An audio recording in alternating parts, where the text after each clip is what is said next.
ጤና ይስጥልኝ። ዘላለም መንግስቱ ነኝ። በቅርብ ተውፊቅ ሂን ወይም ቤኒ ሂን ወደ አፍሪካ ወደ ኢትዮጵያም ጭምር የተናገረበትን ቪዲዮ ሳይ ወዲያው ነበር ምላሽ የሰጠሁት። ተውፊቅ የልደት ስሙ ነው።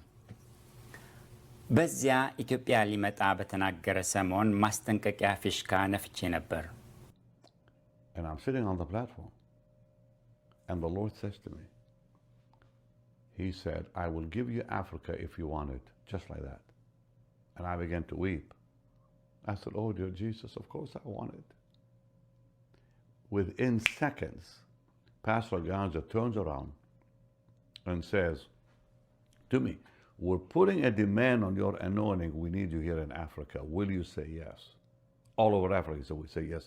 I said, and I almost jumped out of the chair. I said, the Lord just told me. The Lord just asked me if I want Africa, he will give it to me. And everybody began rejoicing. And so next year, we're going to have 4 crusades in Africa. We begin with Ethiopia in January. We're going to do Zimbabwe. We're going to do Tanzania.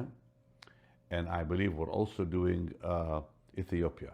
So that's, Ethiopia, January, Zimbabwe, October, Tanzania, and I think one more, I think it was Congo, I can't remember. But 4 countries in Africa next year. And every year we'll do 4 crusades in Africa with Robert Gayanja. And the Lord made it very clear to me to work with him only. ቤኒ ሂን ወደ ኢትዮጵያ ለምን ስራ ነው የሚመጣው? ወንጌል ለመስበክ ነው? አዎ ወንጌል ለመስበክ ነው ቢባል ወንጌል የሚሰብኩ ጠፍተው ነው? ሸክሙ ወንጌል ከሆነ እኛ አገር ወንጌል ባልደረሰባቸው ቦታዎች ወንጌል የሚያሮጡትን ደግፎ ያውቃል? ሸክሙ ወንጌል ነው? አይደለም። ለማጭበርበርስ ነው የሚመጣው? ከሆነ በአገራችን ሐሰተኛ ነቢያትና ውሸታም ፈውሰኞችና አጭበርባሪዎች ጠፍተው ነው ከአሜሪካ ቤኒ ሂን ወደ ኢትዮጵያ የሚመጣው? ቤኒ ሂን ከሀገራችን ሐሰተኛ ነቢያት ይበልጣል? አዎ በአንድ በኩል ይበልጣል። በእድሜ ይበልጣል፣ በልምድ ይበልጣል፣ በሽቅርቅርነትና በድራማ ይበልጣቸዋል፣ በታዋቂነትና በዝና ይበልጣል፣ በሀብትና በአዱኛ ይበልጣል። በፍጻሜው ግን ቤኒ ሂን ልክ እንደ አገራችን አጭበርባሪዎች ሁሉ አጭበርባሪና ተዋኝ ሰው ነው። ይህ ሁሉንም የሚያመሳስላቸው የአንድ ዜግነት መታወቂያቸው ፓስፖርታቸው ነው።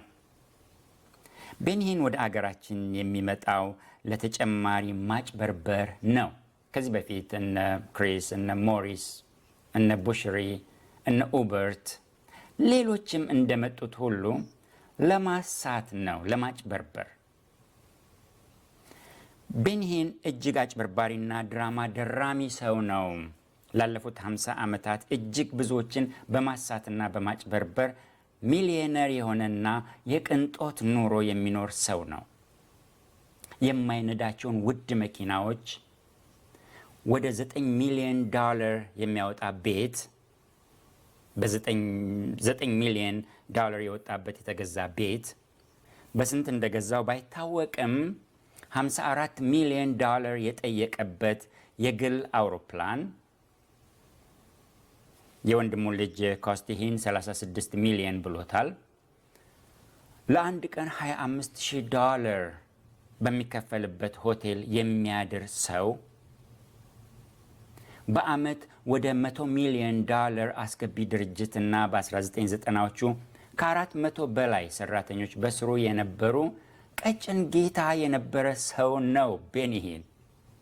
ሰራተኞቹ ከ5 ዓመታት በፊት በ2020 ወርደው ወደ 2025 ደርሰዋል። አሁን ከዚያም ያነሱ ናቸው። ጥቂት የቤተሰብ አባላት ብቻ እንደ ሰራተኞች የሚቆጠሩበት። አገልግሎቱን በጀመረባቸው በካናዳና አሜሪካ ስሙና ዝናው ከቀዘቀዘ በጣም ቆይቷል። ያንን ስም ሕያው አድርጎ ለማቆየት ግን ብዙ ተከታዮች ገና ወዳሉበት እንደ አፍሪካ አይነት አገር መጎዳኘት ትልቁ ግቡ ነው። ገንዘቡ ቢወርድም ዝናው እንደተሰቀለ እንዲቆይ ነው ፍላጎቱ። ወደ ኢትዮጵያ እንደሚሄድ አስቀድሞ የተናገረው እርሱ ራሱ ሲሆን አንድ ባለቤትነቱን በይፋ ያልወሰደ ቡድን የዝግጅት አቀነባባሪ እንደሚሆን መግለጫ ሰጥቷል።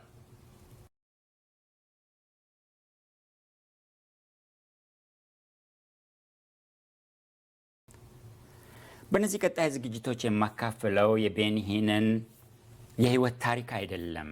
የህይወት ታሪኩን በቀላሉ ማግኘት ይቻላል። የማተኩረው ማጭበርበሮቹ ላይ ነው።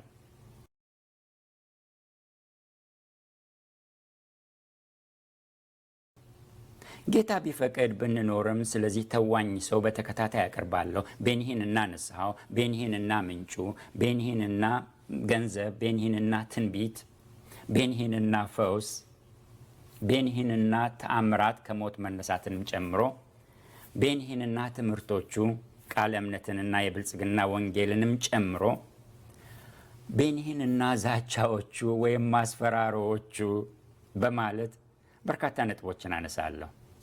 ለምንድን ነው የማነሳው? ለማስጠንቀቅ። በመጀመሪያ ቤኒሂንንና ንስሐውን እንመልከት። ቤኒሂንና ንስሐው በዚህ ወይም በንስሐው የምጀምረው ስለ ቤኒሂን አጭበርባሪነት ሲነገር እርሱ እኮ ንስሐ ገብቶ ጽድት ብሎ እያገለገለ ያለ ሰው ነው። የቆየ ኃጢአት መጎተት ምን ጥቅም አለው? አሮጌ ብትቱ፣ አሮጌ ዝተት ከቁም ሳጥን ውስጥ ማውጣት ምን ይፈይዳል? የሚልና ኮናኝ የሆነ ከሳሽ ይውደም አይነት ነገር በተደጋጋሚ ተብሏል። የንስሐውን ጨዋታና ቁማር የማያውቁ ሰዎችም ገና ይህንን ይላሉ። አሁን ያልኩትን ስለ ተውፊቅ ሂን ወይም ቤኒሂን መጀመሪያ የጻፍኩት ከ30 ዓመታት በፊት ነው። የጻፍኩትም መንፈስ ቅዱስና ካሪዝማዊ ቀውሶች በተሰኘ መጽሐፌ የቀውሶቹ ክፍል በሆነው በአራተኛው ምዕራፍ ሲሆን ያኔ የጻፍኩት ከፈውስና በመንፈስ መሰየፍ የሚሉት ስሌይንግ ኢን ዘ ስፒሪት ስለሚባለው እኔ መገንደስ ስላልኩት ነገር ስጽፍ ነበር።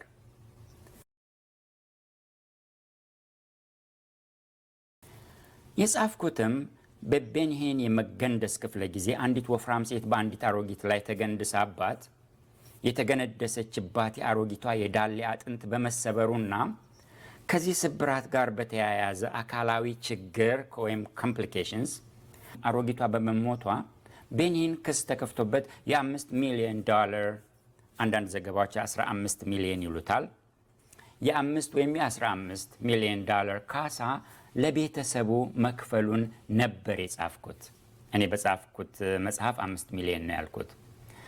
አሮጊቷ ኤላ ፔፐርድ የተባለች የ85 ዓመት ሴት እና የኦክላሆማ ሲቲ ነዋሪ ስትሆን የዳሌ አጥንቷ እንደተሰበረ ወዲያው ወደ ሆስፒታል ተወስዳ በስብራቱ ምክንያት የደም ስር መዘጋት አርተሪ ብሎኬጅ ይሉታል ሆኖባት ከ15 ቀናት በኋላ ሴፕቴምበር 23 ቀን 1986 ሞታለች። ይህ በሰፊው በጊዜው የተነገረ ዜና ነው። ተጽፏል፣ ተነግሮበታል። እኔ አሁን የምለው ምንጩ ኦክላሆማን የተባለው ጋዜጣ ነው። 1986 ማለት በእኛ አቆጣጠር 1979 ማለት ነው። ስለ ቤኒሂን ስናገር ዓመተ ምህረቶቹን በምጠቅስበት ጊዜ በፈረንጆች በእኛ አቆጣጠር እያልኩ ካለወጥኩ በስተቀር በፈረንጆች አቆጣጠር ነው የምናገረው። ሴቲቱ የሞተችው በ1986 ሲሆን የክሱ ብያኔ በክፍያ የተጠናቀቀው በአመቱ በ1987 ነው። ይሄ ማለት ራሱ ከ40 ዓመታት በፊት ማለት ነው ከአሁን። እኔ ታሪኩን የጻፍኩት ነገሩ ከተከሰተ ከ7 ዓመታት በኋላ ሲሆን እዚያ ያካፈልኩት መገንደስ የስህተት ልምምድ መሆኑን ነው። ስለ ጉዳቱ ካሳ ከፈለ እንጂ ስለ ልምምዱ ንስሐ አልገባም። ቤኒሂን ይህ ነገር የስህተት ልምምድ መሆኑን እና መጽሐፍ ቅዱሳዊ አለመሆኑን አላመነበትም። ከዚያ በኋላ የተደረገው ነገር ቢኖር ጉዳት እንዳይኖር ሰዎች ሲገነደሱ ተቀብሎ የሚያጋድሙ አጋፋሪዎች ካቸርስ ይሏቸዋል። እነዚህ በመደበኛነት መኖራቸው ነው እንጂ መገንደስና መገንደስ ባሰበት። በክስና በፍርድ ቤት ወይም ከፍርድ ቤት ውጭ የተጠናቀቁ እንደዚህ ያሉ ሌሎችም የቤንሂን የክስ ጉዳዮች አሉ። አንድ ሁለቱን ለምሳሌ ብናይ ከአንድ የመጽሐፍ አሳታሚ ኩባንያ ጋር በተወሰነ ጊዜ 3 መጽሐፎችን ጽፎ ሊያቀርብ $300,000 ቅድመ ክፍያ ቀብድ ተቀብሎ በጊዜው ባለመፈጸሙ እነዚያን ያላቸውን መጽሐፎች 3 መጽሐፎች ባለማቅረቡ የተከሰሰበት ክስ ነበረ። ይህም ከፍርድ ቤት ውጪ የተደራደሩበትና የዘጉት ክስ ነው። በሮም ሳለ በአንድ ሆቴል ከሌላ ሴት ጋር በመገኘቱ የተከሰሰበት ክስም ይገኛል። ይህኛው እንዲያውም በ2010 ከሚስቱ ጋር ለመፋታቱ ምክንያት የሆነ ጉዳይ ነበረ። ኋላ ከሚስቱ ጋር ታርቀው በ2013 እንደገና ተጋብተዋል። እንደገና ደግሞ አምና በ2024 ተለያይተዋል፣ ሴፐሬት አድርገዋል። ሌሎችም ክሶችና ቅጣቶች አሉ። አምና በ2024 ሴፐሬት ያደረጉ ተለያዩ እንጂ ሰሞኑን በ2025 መጨረሻ ደግሞ በይፋ ተለያይተዋል የሚሉ ዜናዎች እየተሰራጨ ነው። ሌሎች ክሶችና ቅጣቶችም አሉ። ብዙዎቹ ከፍርድ ቤት ውጭ በሚደረግ ስምምነት ወይም ድርድር ውልና ክፍያ ስለሚዘጉ ወደ አደባባይ አይወጡም። ከነዚህ ክሶች የገንዘብ ጉድለቶች፣ የጉዳት ካሳዎች የተነሳ የቤንሂን ሚኒስትሪ ሰራተኞች ቁጥር ከ1990ዎቹ በቁጥር ከ400 በላይ የነበሩት ከ5 ዓመታት በፊት ቅድም እንዳልኩት በ2020 ወደ 20 ወይም 25 ብቻ ወርዷል። አሁን ከዚያም በታች ነው። የቤተሰብ አባላትና ጥቂት ታማኞች ብቻ ናቸው ሰራተኛ ተብለው ደሞዝ የሚቆረጥላቸው። እኔ ያንን ታሪክ በጻፍኩበት ጊዜ ያኔ በቤንሂን ላይ መናገር ወይም መጻፍ በመልአኩ ቅዱስ ገብርኤል ላይ በትር እንደማንሳት ወይም እግዚአብሔርን እንደ መገዳደርና መንፈስ ቅዱስን እንደ መስደብ ይቆጠር ነበር። ያስፈርጃል፣ ያስኮንናል፣ ያስወግዛል። ሰዎች እንዳይቀርቡ ወይም እንዲርቁ ያደርጋል።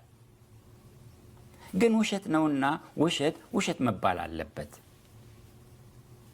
ውሸት መነገር አለበት። የቤንሂን ንስሐዎች የተሰሉ ንስሐዎች ናቸው። ንስሐዎቹ የተሰሉ የተቀነባበሩ ንስሐዎች ናቸው። የልብ ጸጸት ሳይሆን የአስገዳጅ ነገር መከሰት የፈጠረው ነገር ነው። ንስሐ መልካም ነገር ነው። በጣም እጅግ በጣም መልካም ነገር ነው። መጽሐፍ ቅዱሳዊ ነገርም ነው። ስለ ንስሐ 4 ነገሮችን ልበል። ስለ እውነተኛ ንስሐ በአጭሩ፣ አንደኛ ንስሐ በሰውየውና በእግዚአብሔር መካከል የሚደረግ ነገር ነው። በመጀመሪያ ንስሐ የልብ ለውጥ ነው። ሰዎች ልብና ኩላሊትን መመርመር ስለማንችል የሰውየውን የልብ ዝንባሌ ወይም ሁናቴ ወይም ለውጥ ማወቅ የኛ ክልል አይደለም፣ አናውቅም እኛ። ስለዚህ ልብን መፍረድ አንችልም።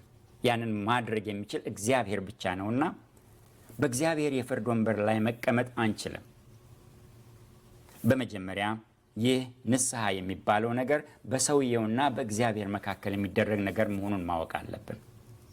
ሁለተኛ ንስሐው የተደረገውን በደል በግልጽ መናገርን ይይዛል።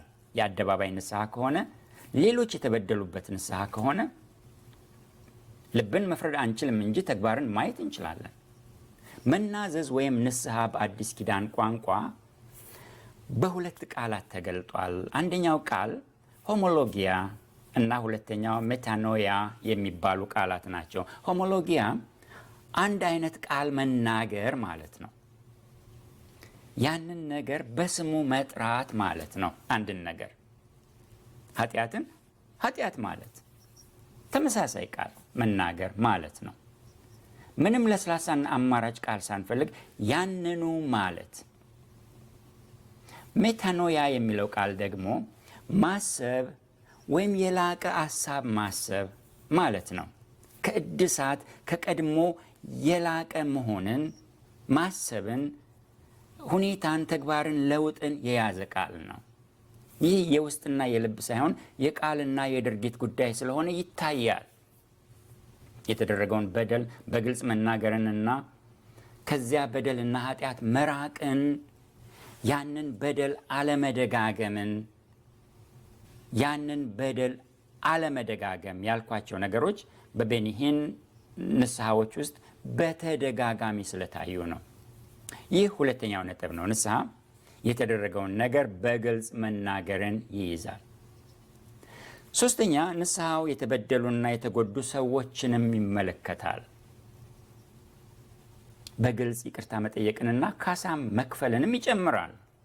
የተበደሉና የተጎዱ ሰዎችን በግልጽ ይቅርታ መጠየቅና ካሳ መክፈል ያልኩት የተጎዱ ሰዎች ስላሉ ነው። 100 እጥፍ ታገኛላችሁ እየተባሉ ያላቸውን አንጠፍጥፈው ሰጥተው 100 እጥፍ ሳይሆን 2 እጥፍም ሳይሆን ያቺኑ ሰጥተው ደህይተው የቀሩ ሰዎች ስላሉ ነው። ቤኒ ሂን ግን ይህ በማይባል ቅምጥልነት ይኖራል። በግል አውሮፕላን ይንቀሳቀሳል። በሮልስ ሮይስ መኪናዎች ይንፈላሰሳል። ይህ የድሆቹ ገንዘብ ነው፣ እሱ የሚቀማጠልበት ገንዘብ። ተፈውሳችኋል ተብሎ ያልተፈወሱ ብቻ ሳይሆኑ የሞቱ ሰዎችም ስላሉ ነው። ያሉትም እየማቀቁና ከአካላዊ ጉዳት ላይ እምነት አጥታችሁ ነው ያልተፈወሳችሁት። በእግዚአብሔር ሰው ላይ እግዚአብሔር በቀባው ላይ ክፉ ቃል ተናግራችሁ እጃችሁን ዘርግታችሁ ነው ያልተፈወሳችሁት የሚል ክስ እያሰቃያቸው መኖራቸው ነው። ሶስተኛ፣ ንስሐው የተበደሉና የተጎዱ ሰዎችንም ይመለከታል። አራተኛ፣ ከዚያ በደልና ኃጢአት መራቅን ይይዛል። ንስሐ ደግሞ ደጋግሞ ያንን እያደረጉ ደግሞ ደጋግሞ ንስሐ መግባት ሲጀመርም ከዚያ ነገር ላለመለየት መቁረጥን አመልካች ነው። ተሳስቼ ነበረ፣ ሰው አይደለው፣ ሰው እኮ ይሳሳታል ማለትና ብሏል። የውሸት ትንቢት ተናግሬ ነበር፣ እግዚአብሔር ሳይናገረኝ ተናገረኝ ብዬ አታልያቸዋለሁ። እውነተኛ የአካል ፈውስና አካላዊ ተአምር በእጄ ሆኖ አያውቅም። በሰዎች ስሜት ነው የሚጫወተው። ገንዘባችሁን ለማግኘት የውሸት በረከት ተስፋ በትኛለሁ፣ ፈጥሬ ነው ይህንን የተናገርኩት። ገንዘባችሁን ለማግኘት እውቅናችሁን ለማግኘት የውሸት ትንቢት ፈጥሬ ተናግሬ ነው ማለት አንድ አይደሉም። ተሳስቼ ነበር፣ ሰው አይደለው ከማለት ጋር እነዚህን ነገሮች በግልጽ መናገርና ተሳስቼ ነበር፣ ሰው አይደለው ማለት አንድ አይደለም። ሰው ይሳሳታል። አዎ ይሳሳታል። እግዚአብሔር ሲናገረውና ሳይናገረው መለየት ካልቻለ ግን ያ ሰው ሆስፒታል ገብቶ መተኛት አለበት እንጂ መድረክ ላይ መቆም የለበትም። ያውም የእብድ ሆስፒታል ነው ገብቶ መተኛት ያለበት። የታመሙ የአካል ህመምተኞች የሚተኙበት ሆስፒታል ውስጥ ሳይሆን።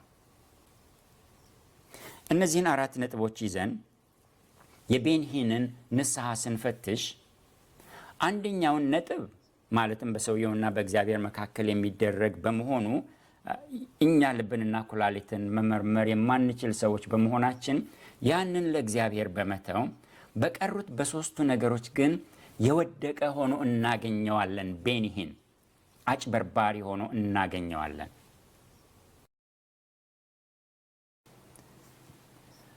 ንስሐ የመለወጥ ጉዳይ ነው እንጂ ገና ለገና ልጋለጥ ነው ወይም አንዴ ተጋልጭ ያለሁና የማስተካከያ ስራ ለስራ የሚባል ነገር አይደለም። የቤኒ ሂን ንስሐዎች ግን የጉዳት መከላከያና ቁጥጥር መሆናቸውን የምናውቀው ንስሐ የገባባቸውን ወቅቶች እነዚያ ንስሐ የገባባቸውን ጊዜዎች ስናጤን በዚያ ጊዜ ምን ሆነ ወይም ከዚያ ቀደም ብሎ የሆነው ነገር ምንድን ነው ብለን ስንጠይቅ ነው። ቤኒ ሂን ደጋግሞ ንስሐ ገብቷል። የገባባቸው ጊዜያት ግን አንድ ነገር ሲሆን ነው። ቤኒ ሂን ንስሐ ከገባባቸው ዋና ዋናዎቹን 4 ወይም 5 ብቻ እንመልከትና እነዚያን ንስሐዎች ተገዶ የገባባቸው ሁኔታዎች እንመልከት። ተገዶ ያልኩበት ይሰመርበት። ከውስጡ ተፈልቅቆ አይደለም ንስሐውን የገባው፣ ተገዶ ነው። ሁኔታዎች አስገድደውት ነው። በዚያ ጊዜ የሆኑ የተደረጉ ነገሮች አስገድደውት ነው። የተጋፈጡት ሰዎች አስገድደውት ነው። ሁኔታዎች፣ ነገሮቹ አስገድደውት ነው።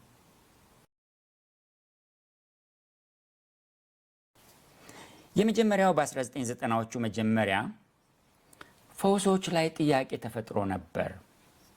በዲሴምበር 5 1990 ሃንክ ሃነግራፍ ባነጋገረው ጊዜ እውነተኛ የሚላቸውን 3 ፈውሶቹን ጠይቆት ነበር። ቤኒሂንም እርግጠኛ ሆኖ 3 ናሙና ፈውሶችን ሰጥቶት ነበር። ሲረጋገጥ ግን 3ቱም የውሸት ሆነው ተገኙ። 3ቱም If he had one single example of that happening, it would give him some credibility, but he has none. When I asked him to send me his 3 best documented healings, he eventually did, and all 3 turned out to be bogus. ቤኒሂንና ፈውሶቹ በሚለው ክፍል ስለ ውሸታም ፈውሶቹ አነሳለሁ። ሌላው ሃንክ ቤኒሂንን የጠየቀው በዚያ ጊዜ ጉድ ሞርኒንግ ሆሊ ስፒሪት የሚለው መጽሐፍ ውስጥ ስለ ጻፋቸው ግልጽ ሕጸጾች ሲሆን ቤኒም ከመጽሐፉ የአስተምህሮ ስህተቶችን እንደሚያርም ቃል ገብቶ ነበር። በተለይም በዚያ መጽሐፍ ስለ ጻፈው የመገንደስ ጉዳይና በጊዜው ያደርጋቸው ስለነበረው ሰዎች እንዲገነደሱ የሚያደርጋቸው የእጅ ማወናጨፎች፣ ኮቱን ስለሚወረውረው ነገርም ጠይቆት ያንንም እንደማያደርግ እንደሚተው ተናግሮ ነበር። ከዚያስ አቆመ? አላቆመም። የቤኒሂን ንስሐዎች የውሸት ንስሐዎች መሆናቸውን የምናውቀው አላደርግም ያላቸውን ነገሮች ከነበሩበት የሚቀጥልና የሚያስቀጥል ብቻ ሳይሆን ከዚያ በበለጠ ጉልበት ኃይል የሚያደርጋቸው ሰው በመሆኑ ነው። የቤኒሂን ንስሐዎች የጉዳት መከላከያና ቁጥጥር መሆናቸውን የምናውቀው ንስሐ የገባባቸውን ወቅቶች ስናጤን ነው ብያለሁ። ሃንክ ሲያፋጥጠው ንስሐ የገባ መሰለ ወይም ገባ። እርግጥ ነው ካላወቀ አንድ ሰው ልንፈርድበት አንችልም። ሳያውቅ ከሆነ እነዚያን ነገሮች ያደረገው ተሳሳተ ልንል እንችላለን። ቤኒ ግን ሳያውቅ፣ ሳያሰላስል፣ ሳያጠና፣ ሳያጤን መጽሐፍ አልጻፈም። ደህና ካላወቀ ተሳስቷል እንበል። ሲታወቅበት አይደለም ንስሐ የገባው፣ ስላወቀ ነው ንስሐ የገባው እንበል። ካወቀ በኋላስ ያ ነገር ስህተት መሆኑን፣ ያ ነገር ኃጢአት መሆኑን፣ በደል መሆኑን ካወቀ በኋላስ ተወ ያንን ነገር ወይስ ማድረጉን ቀጠለ?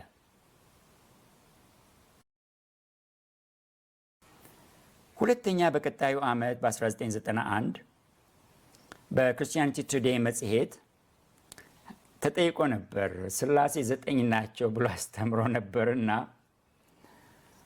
ሥላሴ 9 ናቸው ስላለው ነገርም ተጠይቆ ነበር። ያንን ነገር ሃንክ ሃነግራፍ በግልጽ ተናግሮበት ነበርና አስቀድሞ በሬዲዮ ወጥቷል። ወደ አደባባይ የወጣ ስህተት ሆነ ነገሩ። ቤኒሂን ሲጠየቅ ስለዚህ ነገር a very dumb statement ነበር ያለው። የተጃጃለ ነገር ነው የተናገርኩት እንደማለት ነው። በዚያው ጊዜ የመንፈስ ቅዱስ መትረየስ በኖረኝና የሚቃወሙኝን አናታቸውን በበረቀስኳቸው ስላለው ቃልም ተጠይቆ መጸጸቱን ተናግሯል። ቤኒሂንና ማስፈራሮቹ ላይ እንደገና አነሳው ይሆናል ይህንን ሐሳብ። በዚያ መጽሔት በክርስቲያኒቲ ቱዴይ መጽሔት የተናገረው ትልቁ ነገር I really no longer believe the faith message. I don't think it adds up የሚል ነበር። በእውነቱ እኔ አሁን በእምነት ስብከት ቃል እምነት ማለቱ ነው፣ በእምነት ስብከት አላምንም፣ ይሰራል ብዬም አላስብም ነበር ያለው። ይህ እንግዲህ ከ30 ሲደመር ዓመታት በፊት ነው። ከ30 ሲደመር ዓመታት 35 ያህል ዓመታት በፊት የቃል እምነት የእምነት ስብከት ይሰራል ብዬ አላስብም ያለው። ከዚያስ አቆመ? አላቆመም። ዛቻውንስ አቆመ? አላቆመም። የብልጽግና ወንጌል ስብከቱን አቆመ? አላቆመም። ይህ ነው ንስሐ ነው ማለት ነው ለቤኒ። እነዚህን ያላቸውን ነገሮች አላቆመም፣ ጨመር እንጂ። ይህ ነው የቤኒሂን ንስሐ። ሥላሴ 9 ናቸው ያለበትን ቪዲዮ ብትመለከቱት ፈጽሞም ቀልድ አይመስልም። የተጠናና የተሰላ የታሰበበት የተዘጋጀበት ትምህርት ነው። ድንገት የመጣበት ነገር አይደለም። ይሄ ሲጠየቅ የተጃጃለ ነገር ነው የተናገርኩት ያለው እውነቱን አይደለም። ምክንያቱም የተናገረበት ያ ቪዲዮ የሚያሳየው ያንን አይደለም። አስልቶ የተናገረው ነገር ነው። አስልቶ የተናገረው ነገር ነው። But the next one's going to be a little more fishy. Let's talk about the 9-in-1 theology that Benny Hinn had about God. He used to teach that God was not 3-in-1, but 9-in-1. He taught this until he was called out, and then he repented of it. In fact, he never repents without being called out, to my knowledge. I don't think he's ever repented without some large public group calling him out. Then he'll repent of something. That's just because he says it's what God showed him, but he always denies that it's because of the critics. But 2 years later, he not really repented again. And what I want you to do is listen to how at one point he's like, I read it somewhere, and I'm sorry I got it wrong. I won't claim revelation knowledge anymore. In 2 years later, in the 1993 repentance in Charisma magazine, it was a different story that conflicts with the first story. Neither of them provide a real account of what happened. So I'm going to play a clip from Justin Peters, who I think is probably a reliable source on this. It's kind of a longer clip from Justin Peters, but he walks through this, and I think he provides proper response. Here is what Justin Peters brings out. And this made a lot of news, and a lot of people were rightly accusing him of teaching heresy for this.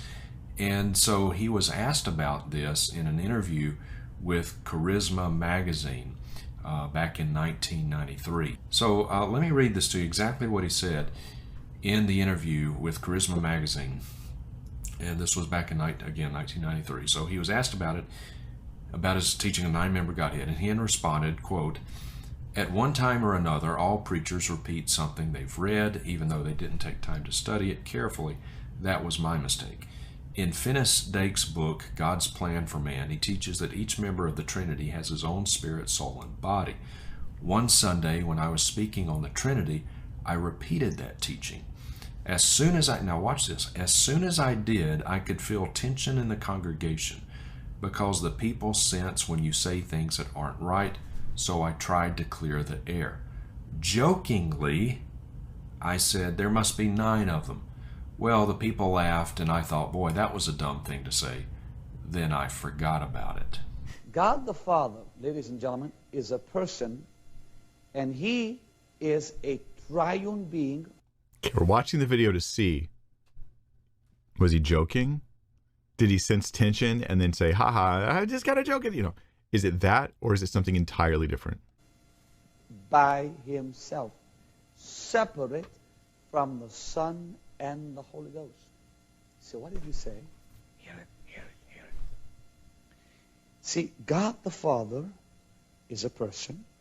God the Son is a person. God the Holy Ghost is a person. But each one of them is a triune being by himself. If I can shock you, and maybe I should, there's 9 of them. Maybe I should. He wanted to shock the people. He's not responding to them being shocked. He wants to shock them. He knows he's introducing something new to Christians that they don't already believe, and he wants them to follow it and believe it. This is not a joke. What did you say? Let me explain.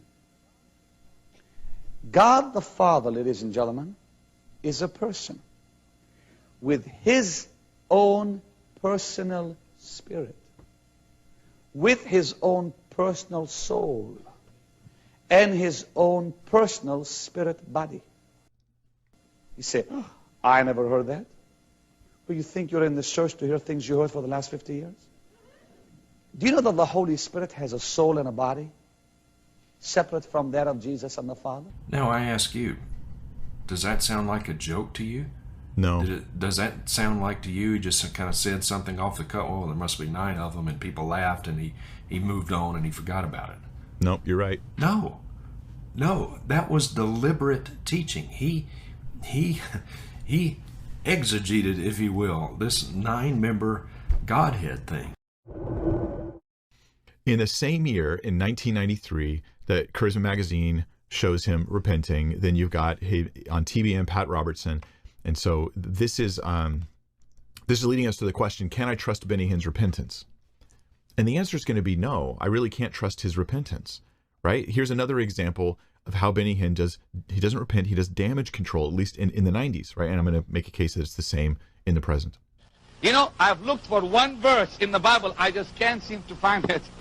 One verse that said if you don't like him, kill him. I really wish I could find it. But don't mention people's names on your radio program and your TV program thinking you're doing God's service. You're not. You stink, frankly. That's the way I think about it. Sometimes I wish God would give me a Holy Ghost machine gun. I'll blow your head off. ቤኒሂን ንስሐ የሚገባው ሲያፋጥጡትና ውሸታምነቱ ወይም እርቃኑ ሲገለጥ ወይም ሊገለጥ ሲል ብቻ ነው ተሽቀዳድሞ ንስሐ የሚገባው። በ1990 በሃንክ ምክንያት ነበር። በ1991 አሁንም በሃንክ ምክንያትና በክርስቲያኒቲ ቱዴይ መጽሔት ምክንያት ነው። ከዚያስ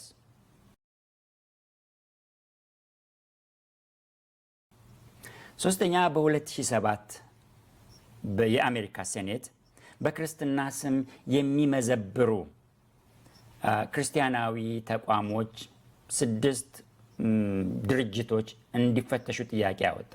ከ6ቱ አንዱ የቤኒ ሂን ሚኒስትሪ ነው። እነ ጆይስ ማየር፣ እነ ክሬፍሎ ዶላር፣ እነ ኬኔት ኮፕላንድ ሌሎችም አሉበት። አንዱ ከ6ቱ የቤኒ ሂን ሚኒስትሪ ነው። ያኔ ለኤቢሲ ቴሌቪዥን የኤቢሲ ቴሌቪዥን ጠይቆት ነበር ስለዚህ ጉዳይ። አንዳንድ ጥያቄዎች ሲቀርቡለት በዚያ የቴሌቪዥን ቀረጻ ላይ ፐብሊሲስቱ ወይም የህዝብ ግንኙነት ኃላፊ ማለት ነው ወይም የህዝባዊ ገጽታ ገንቢ እንደማለት ነው ያ ኃላፊ እየተነጫነጨ ነበር ቃለ ምልልሱ የተደረገው። አንዳንድ ቁልፍ ጥያቄዎች እንዳይመለሱ በየመካከሉ ጣልቃ እየገባ እየተቀረጸ ያለ ማለት ነው ተውሱን ነገራት መልስ ምናምን እያለ እየተከላከለ ነበር ቃለ ምልልሱ የተደረገው።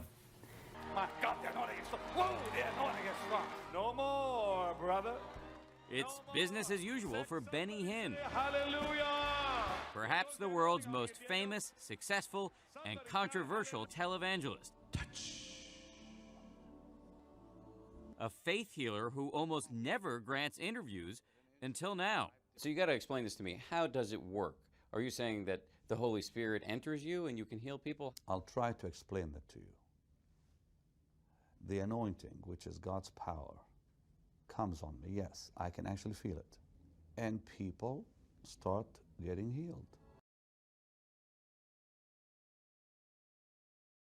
Benny Hinn now sits atop an empire, a ministry that collects an estimated $100 million a year in donations from people who Hinn has convinced that God heals through him. People have called you All a kinds of con things. man, Oh, a sure. fraud. So let me just put the question to you bluntly. Okay. Are you taking advantage of people who are profoundly religious and also vulnerable because they're in physical pain for your own personal enrichment? I'm glad you're asking. Let me tell you something. I would not do this for money. What you're asking is, am I using the so-called lie that healings really happen so I can make money? Correct. Okay, first of all, you know, you cannot fool all the people all the time, right? You don't need to fool all the people all the time. You just need to fool some people sometimes.